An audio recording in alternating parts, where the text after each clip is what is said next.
Now today's topic is quality control. During the audit, this topic is focused on the external audit. So quality control framework is divided into two parts. That quality control at a firm level means every service a firm offer, including audit plus non-audit service, should meet the quality requirements set by the firm. And the second is ISA 220 quality control for an individual audit, means individual audit. Now there are certain elements of a firm's quality control system. So these are the six. There are the six elements that are important for a quality audit to be performed. First element is leadership. Leadership means engagement partner. If engagement partner is fulfilling his role, then audit quality will not be compromised. Audit will be of a greater quality. If engagement partner is not fulfilling his roles and responsibility, then the quality is going to be compromised. The second element of a quality control system is ethics. Second is ethics.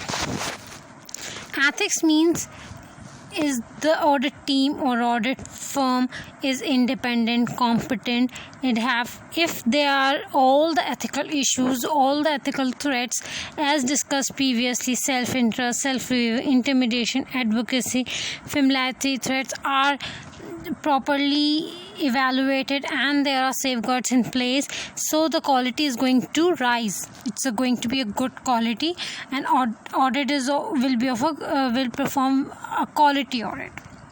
So third is acceptance and continuation of a client relationship. Means we need to consider certain matters that need to be considered. For example, risky client. Are we able to handle this much of level of risk?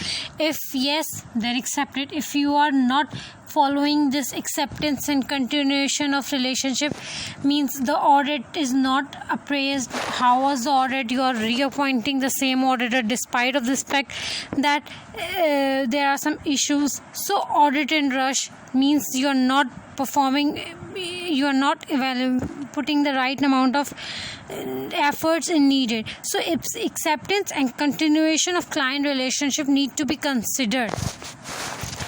The fourth is human resource. Audit firm is a part of a service industry, and human resource is a very important part. Means there should be a appropriate size of the audit team, and second is the proper allocation of the team members. For example, a junior cannot be allocated on a risky areas. So competence hierarchy of different senior should be appointed at the right place, junior should be appointed at the right place.